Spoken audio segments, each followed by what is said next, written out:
I'm Vishakha Vartak. I'm part of the Tata Administrative Services program, and I'm currently working with Tata Sons with a work ex of roughly like 6+ years, 7 years almost.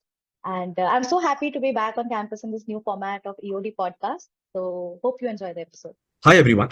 It takes immense pleasure for us to host yet another podcast series in the Alum series of VOD Talks. Today we have with us Vishakha Vartak. She is a senior manager in the Tata Group and working in TAS since the last 7+ years, post her MBA.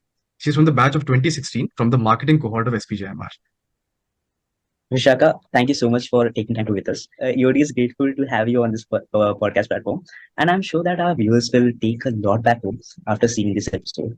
We would love to hear from you about how you're feeling to connect with EOD, and of course, the people of SPJMR through this platform. So thanks, first of all. I think this is a good initiative that you all are running. Something new is always good. We didn't have this kind of a podcast when we were there in SP. So always good to see what new batches are coming up with and how they are innovating around different formats. And I'm always happy to come back to campus in any format, and talk to people. It helps us also as alums keep up with the vibe of how the current batches are thinking and what's important to what matters and so on. So very happy to be here and look forward to the rest of the session now. You go ahead. Likewise, Vishakha, thank you for agreeing to do this. So I will just introduce a segment of this episode. So we have Sure. two sections which we're going to go through. The first section is named as Rosie Roti. So that's a playful name to asking questions about your work experience. And the second Sure. one is SP Mirija. So because you have 7+ years of work experience, but there are some special memories which you have SP. So we'll probably asking you about those experiences in SP. So Okay. without further ado, moving to the first section. So the first question is, Vishaka, you have been consistently associated with TAS, right? So we went to the LinkedIn profile of yours and we have seen that you have done multiple stints over there. And people usually switch in 2 to 3 years nowadays when they go to the first company after their MBA. So just want to know about what is special about TAS in that manner, and why haven't you switched and been there and like gone through the whole experience in TAS? So why haven't I switched? Because I'm very happy where I am, right? I'm getting to do a lot of new work, working with a lot of interesting people whom I can keep learning from, and different things motivate different people. So for me, opportunity to go beyond what I have done before, opportunity to keep working with new people on initiatives that I can independently drive, having good working relationships with multiple different types of people, organizations, entities. These are some of the things that really drive me. And for me, TAS has always given me this kind of a platform. So to quickly walk you through the 7 years that I have, 6 years, actually, I'm in my seventh year right now.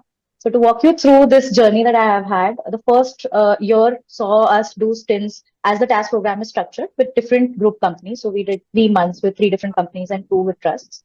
So that gave us good amount of exposure to, different genres of work, different industries, different types of leadership, right? Every time you go into a new workplace, you learn about that particular industry, like from Titan to Tata Steel to the group office where I also did a stint in brand and marketing. So all of these different flavors of work come up in the first year, right?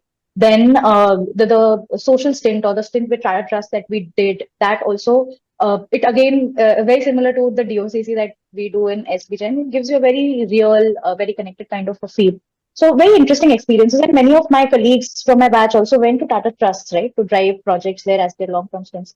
Then from there, because of several reasons, I took up a role in TCS. Digital was not my comfort zone; it was not my area of preference also, but it was a new challenge, and I did embrace it somewhat willingly. But once I did it, I realized that I was working in the space of IoT over there.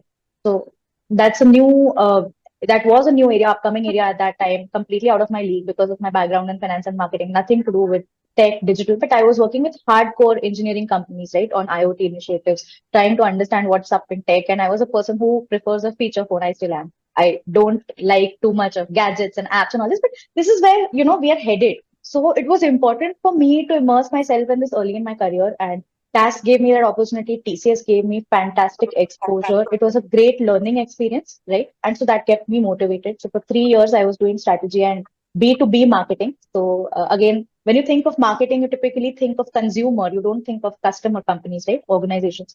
But it is extremely interesting to see how you can do very, very personalized, very much in-depth marketing research and drive programs, drive go-to-market strategies for products and solutions, especially in this tech space. So I learned all of that. Then I got an opportunity to move back into the Tata Group's digital office, which is a central role that I'm currently doing. And there, I am again driving a wide spectrum of initiatives, with different group companies across sectors. So some of them are focused on digital customer experience, social media marketing. Some of them are, more around, taking cutting edge technology and solutions to group companies on procurement, finance, these areas.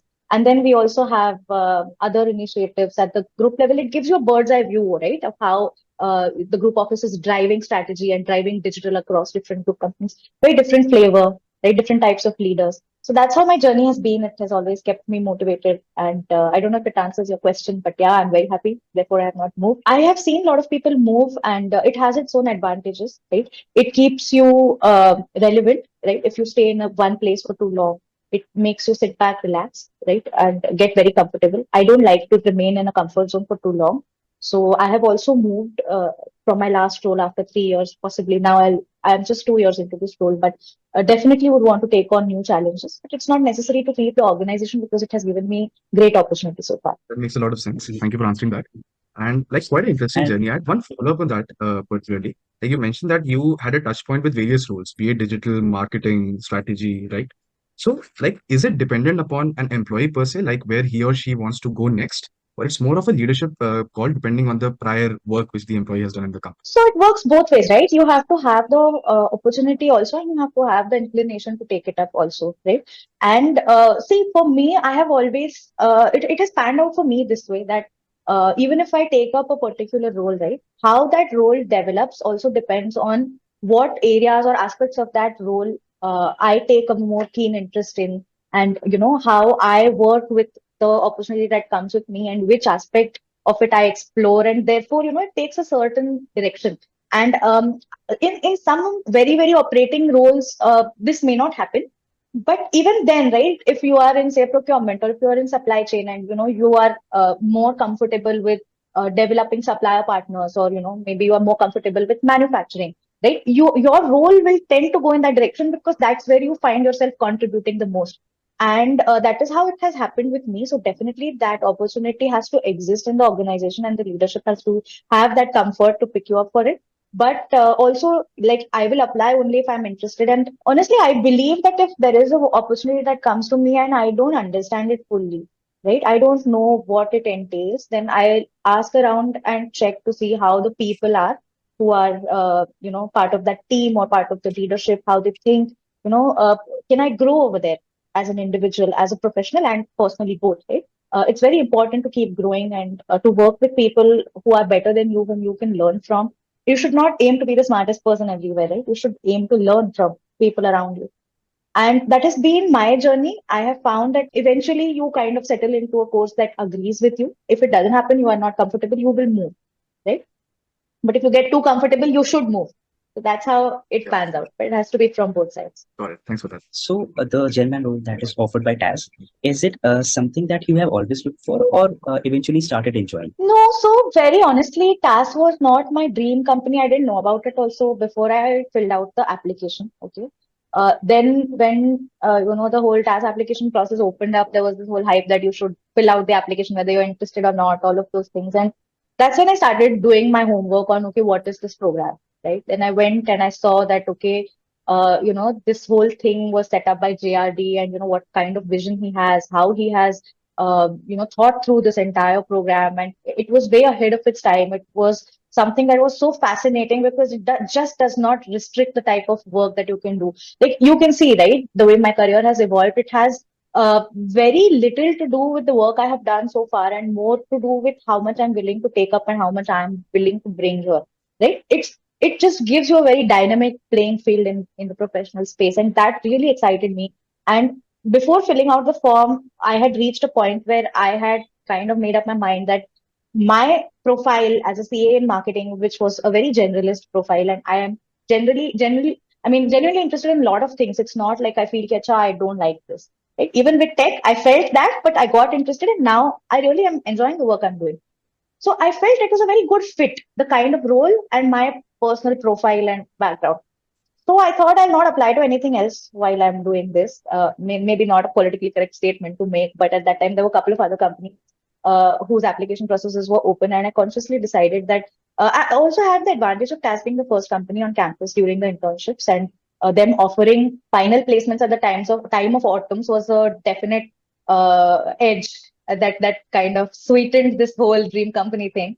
And so I didn't apply to anything else. I remember I went to Juhu and I sat there for a few hours. I thought through, all the different questions because the application itself makes you think a lot about what makes you and how you take decisions in your life, right? What have been the defining moments, why you think how you think, and so on. So I gave it that kind of time, and then I filled out the form. Then we left, I think, for our GFT, if I'm not wrong. I am not sure if I'm getting the timeline right, but I do remember that we had only 4 days in which to prepare for the TAS interviews. And as you know, right, we have to go through, I think the process has changed slightly for you, but the shortlist comes out, then you have to go through that case study, and then we got only 4 days to prepare for it, but you don't even know whether you'll qualify or not because there's a chairman's GD, and the next day you have the interview, right? Very hectic patch. But I remember I was the most disciplined person I have ever been, almost even more than when I cracked my CA, because I really wanted this and I thought that it's totally worth it because it's 4 days and then I don't have to take the stress of placements at all through my college. So what better?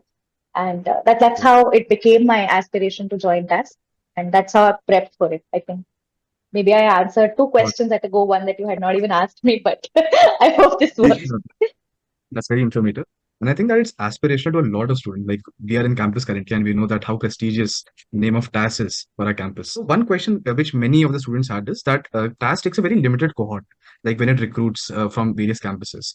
So are there any lateral entries which also happens in TAS probably? And what do the exit opportunities if people like try to switch, which may be like very less, but if they do, like where they end up? No. So it's not true that very less number of people exit. Okay, only half of my batch is still there with TAS. So there are a lot of exit opportunities, and how your career goes with TAS again is a very different path for every person who joins in.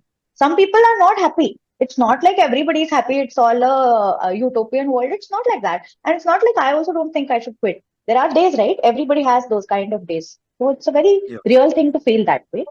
And it depends on how your career has panned out. Say you have done a product role, you have product type of exit. If you have done a brand and marketing role, you'll always have that exit, right? It's like any other organization. The advantage that TAS gives is a very early exposure to working with very, very senior leaders like CEOs and directors of organizations. And so that mindset that it develops in you is the real, meat of this entire program. And yes, there are lateral hires, but those lateral hires into TAS are only from Tata companies, and that's a parallel, route. I think every batch has a mix of campus recruits as well as in-house recruits. That's what they call them. And majority of them are from campuses because of the sheer volume of campuses, right? That I think TAS has gone to many more campuses this year. So that shows that we need a lot of more TAS managers, and there are a lot of projects that are there to, give it to them. But it also shows that. The stickiness of people staying through the course has also come down because see, if say 50% of my batch is here and my batch was 24 people, right? That means that if they want more people to stay in the program for a longer time, then they have to hire more people to start with. So there are different routes that everybody's career takes. There are lateral hires, but not from outside the group. Over the past this 6 years, what are some of your best learnings that you would like to Best share learnings with us? while working here. Yes. Okay, now I'll have to think about this a little bit, but I think the first thing that comes to mind is that, all the leaders that I really respect and the ones that I really, really look up to, they are the epitome of humility. Okay. And I'm not just saying this because, it is one of the values or whatever it is. I'm a person who believes in very, very real dialogue. But if you meet them, you will realize that they are very grounded. They really, really exhibit care for the people who work with them, right? They are very humane and they are in a very, very high learning mindset. You tend to look up to them not because they keep telling you of what they have done, but because of the way they carry themselves, because of the sharp insight that they bring. Okay, and still because of the absolute lack of vanity that you see in them, they are just learning every day along with us, and they are working on the ground with projects with us. And it's phenomenal to see leaders like this because that shows you what you should become. On the other hand, there are also a lot of traits that you don't want to pick up, right? So there is a lot to learn, especially early in your career, on what you don't want to be, because those are also defining calls, right? That, okay, I'm not comfortable with this style of leadership, say, for example, or I don't like this particular manager, or, maybe that is your manager or somebody else's. I think it's very important to also define that for yourself on what you don't want to evolve to become. So that's also another learning that I have picked up. Third one I would say is that every time I pick up a new role, I have to do a mental reset. So I don't want to take the baggage of experience into the next role because your learnings will never go away. But if you don't do that mental reset, right, you are not in that absorbing mode, right? You are in the delivery mode. So whenever I get into not just a new role but a new project, I take some time to process it. I don't just immediately start working on, project plans. And not necessarily everybody has this style, but it's my personal learning and my personal journey. But I prioritize, a little bit of time to just let it sink in for me to chew on certain things and then come up with my thoughts around how I want to take it forward, because I am not somebody who will follow the book when it comes to doing certain things, right? I don't like templates. I can't work with templates. Not a great thing. I can if it's really, really required and it's high pressure, but I don't like to do it. That's not, I don't bring my best self in those scenarios. So I let that just, so that reset is important. Yeah, these three, four things are what I have learned through my journey. Got it. I think those are really valuable insights. Like that point of relearning, unlearning, and then like learning something new. I think that applies to our curriculum and the things which we do in SP as well. So that's a very valuable point. So one question regarding the alignment of SP with TAS, right? So how has SP particularly helped you in the personal and professional journey in the corporate? So be it the curriculum or be it the other like programs which we do, the DOCC, Abhyuday, etc. How has it helped you in the corporate journey? So, like I said, DOCC has a very, very direct link to the Tata Trust stint that we do, and going out on the field and doing ground grassroots level work was something that we already had experienced in DOCC. So it just made that connect much easier, and it just was a very visible connect from SP to TAS. The other thing is, I think SP has a fantastic batch that they put together. And I personally in SP learned that you may not like everybody, but there is something that is great about every individual in the batch. At least that was true for my batch, right? And it is very important to pick up those things from people around you, right? And build those nuances and, keep them in your library. You may not alter the way you are as a person, but when required, you can reference it and bring it out. So I think two things are similar here. One is that this experience helps me when I have to really immerse myself in a role very fast in a new organization, right? That library is helpful. The second thing is that this learning helps me that, I have to keep my preferences for individuals separate from my perception of individuals, right? And that happens because it's a small batch size and you get to know everybody. And that whole spirit of healthy competition is there in SP. So I don't want to outdo the other people. It's not relevant. At least at our time, we used to not declare CGP and all those things. So we had a very healthy camaraderie, right? That's not changed. So that's great. So that whole bond, right? That whole relationship building that you learn in SP, it carries a lot of value when you go to work. And definitely for me, it has helped me a lot. It's something that I enjoy doing, and it also brings a lot of value to the work that I do. And then the last thing I would like to say is that developing empathy is something that SP has a very, very deep focus on. And you don't realize it when you're on campus, but the value system it builds inside of you as a professional is so strong that you tend to take it even into the working environment. And if you look at design thinking, right, it's everywhere. And empathy is the primary foundational step of it.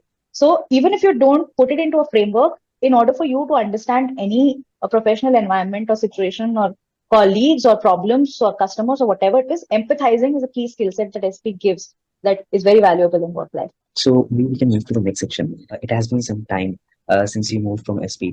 And however, we all know that there are some things that are always close to our hearts. So on similar lines, can you please let us know what were some of your very special memories of SP? You can be as candid as you want. Yeah, sure. I mean, a lot of memories in SP was special. I think the time spent in hostel was very special. So whether it was post dinner walks in the campus and bonding with different people and making great friendships there, or whether it was just hanging out in places like Vrindavan. And I was not somebody who was a very frequent visitor of RHB and all, because I was allergic to smoke, so I couldn't visit all of those places. But the popular hangout spots in SP, and just being there, hanging out over there, or whether, so at our time, we used to have a hostel in time over there. So after we finished our rounds and I got into hostel, I used to do another set of, whole going to different friends' rooms and chatting over there and catching up. It was like a very fun routine. So that whole thing was very special. I miss it very much.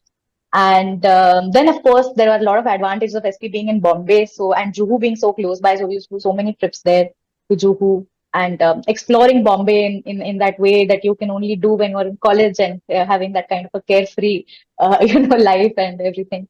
Then I think PG Lab was something that was really, really special, although it was not on campus per se, but I wish that we get to do an Alum PG Lab again, which is very similar. So I think that was great.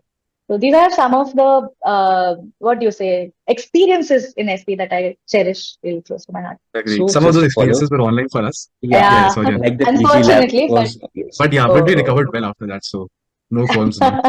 good, good. Oh, gas was another thing that was quite special. Yeah. So yeah, So Okay. you were part of GAS. I was part of gas, and so was my husband. Husband's from SP, so he is also special. Wow. That's awesome. So just a follow-up question on the first one. What was your favorite spot in the campus?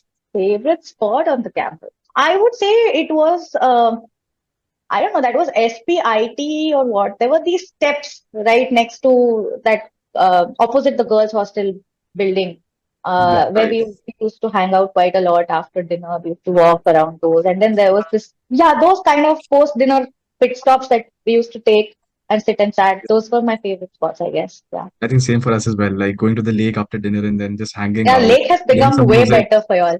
Yeah, Lake was exactly. not that But there are a lake lot of for us. mosquitoes over there, so No, but at least it has light, it has access. yeah. We didn't go there because it was not so fancy at that time. So the next question being that there are so many teachers and professors whom we are connected with, like after the course gets over as well. So is there any particular professor whom you contact even in times of need or probably to clarify some things as of now? Yeah, so definitely. So there is one particular professor whose name I will unabashedly take, and that is Ratika ma'am, because she had just, I think she had just started 1 year before as a professor. She had resumed, she had joined college back. And Okay. then she was with us through the journey of building Speak, right? So the earlier batch had started it, then we came in and, we had a lot to do with Speak when it was, now it's Speak Up, I guess, but at that time it started out as Speak. And then she was also a mentor on the industry integration committee where I was doing my ADMAP work. So not ADMAP, okay, committee wala kaam kar rahe the, we were doing that. Uh-huh. So through So college, were you we the used to founder have members of Speak, is it? Were you the the first members next of Speak? batch, not Okay, first, next. Okay. but we were the next batch. Okay. So Right. Because the I'm first currently in batch Speak, was so that's why. 2015 batch. Oh, you're in Speak. Very nice. Yeah, yeah. Very good. I'm there. So, Got it. so yeah, so because of that, we spent a lot of time with Ratika ma'am, and really, she's always been there for us when we needed to, and we needed to talk to somebody, or and I have self-invited myself to her house several times, and she has never turned me away. So I think that helps also. But yeah, she's the one. She's my guru professor from SP all time. Makes sense. I think Ratika ma'am is a go-to professor for many people in SP. So yeah, True, she true, helps a lot and yeah. So kind of a firefighter for all of us. absolutely. So that's amazing. And one more So question which we had is that yeah. yeah, so how to prepare for TAS in general? Like you mentioned that there's a case study, right? So were there any specific preparation which went into preparing for it, or it was just at that time and then going with the flow? No, it was just at that time. The one thing that I think added a lot of value to my prep was for the interview specifically. I did thorough research about Tata Steel, okay, which was one of the Tata companies. I thought I should at least have a point of view on one group company. And at that time, Tata Steel was really everywhere. They had this whole Europe chorus thing going on at that time. And to do that, I did a lot of reading of their annual reports, of their investor decks, all of those things, and built a point of view, and of course a lot of news articles and opinions about that, and it did help me because in the interview I could bring out some of those aspects. So that prep, it was very focused, it was very relevant to what was happening in the group at that time, right? And it was very thorough for whatever time we had to prepare for it. That was one. The other was that it is very important to be very calm when you are approaching things that are important to you. So for that, there is a certain amount of prep that goes into it beforehand, right? So on the day that we had our interview, it was July. There was a lot of rain in Bombay. And on the morning, I think on the previous night at around 8:39, the lights went out at hostel. Okay. And so you had to have a little bit of prep to, have your clothes ironed and everything sorted so that such things, they bog you down, right? So that I had done. So from a mental state perspective, I was ready. And from a reading perspective, also I had done that prep. Case study and all, I think we learn enough of that when we are in campus. So it's okay. You can easily crack a case study in 3 days. At the end of the day, it's your perspective that comes on that. Vishakha, it was so lovely to hear from you and in fact learn from you. If there's something still left unsaid that you'd like to share with the students who are currently at SP and the incoming batches, the stage is all yours. I think based on a lot of interaction I've had with the current batches, I feel that people who are coming in for MBAs are under much more pressure than we were in. I think maybe pandemic has caused that, or what is the reason, I don't know. But just want to say that these 2 years at campus, right? They are not going to come back, and they are extremely special, and they are the foundational years of your professional career. Although you may have had work experience before, or whether you're a fresher, it doesn't matter. This is a great time to do that reset, right? And start off with a clean slate. I think you should try to do as many things as you can, right? And pick up new things, break your comfort zones. Don't work with the same people again and again for different competitions, because the kind of experience you will get, and the kind of experiments you can do, very in nothing to lose kind of manner when you're in campus, it's not going to come back. Everything is not going to be easy, simple. If it doesn't work, it's okay. It's just prize money that you don't win, right? At the end of the day, or maybe it's a PPO, whatever it is. But later on, something is always going to be at stake. And, learning to work with different styles is something you can do only in a place like campus. So please experiment fully, get to know yourselves completely, because that is what gives you a great head start, right? The other thing is that different things motivate different people, but at the end of the day, we must know and understand what motivates us and drives us, and therefore we should not build pressure when it is not necessary on ourselves, right? So, for example, one of the things I really enjoy about working with TAS is that apart from work, I also get to do a lot of personal, maybe interests, or I love to write. So I've written a book and published it in the last month, or maybe I think November. I've written a lot of short stories, and these things get appreciated by my colleagues as well. It's not like I have to hide it from them to do it, or I don't get time to do it. It's nothing like that, right? Once I finish my work, I generally leave my laptop in office and come home. So these are the kind of work-life balances that matter to me. If this is something that matters to you, then it is going to come at the cost of something else, right? You cannot have all your ducks in a row that, okay, I want to be the highest paid person in my batch. I want to, have the most amount of travel. And then I want to also pursue all my hobbies, and I want to be extremely fit physically. And therefore, I want to do Ironman. You can't do all these things. So you have to pick and choose what matters to you. I remember once on campus, somebody asked me that what should I do about FOMO? So my answer to that still today, it remains that, there should not be any fear of missing out. In fact, my husband said that you should in fact take joy of missing out. But I would say that, you will miss out only things that, you feel, okay, oh, like it's really bad if I don't do it. And then you have to make your choices wisely, right? You have to prioritize what really matters. And I mean, you can't put opportunity cost to everything, but mentally you have to select and do only things, because relaxation is also part of what you will miss out. And that is something that is very important, right? So don't let go of these things. Make sure that, you take time to figure out what's really important to you and take your decisions in that way.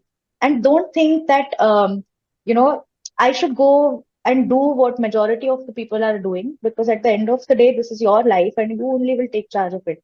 And the end outcome will depend on your choices. So make the right choices. This is general gyan coming from me. Not sure whether it is something that is called for, but I genuinely feel that this is very important to remain happy every day, not just at the end of the year when you get your praises, not just at the end of a career when you become somebody, you have aspired to be, or maybe more than that or less than that. It's something that you should feel every day, right? At least on 80% of the days. And that will really give you a lot of peace. Thanks for sharing that, Vishaka. I think those remarks are extremely relevant to us peeps on campus currently, and even to the PGP ones who will listen to this. So that brings us to the end of the episode. and we are like privileged to like host you on this episode. Thank you so much for agreeing to do this again. Thank you, Vishakha. No, so I Thank you think this so much. was great fun for me. So thank you for calling me and all the best.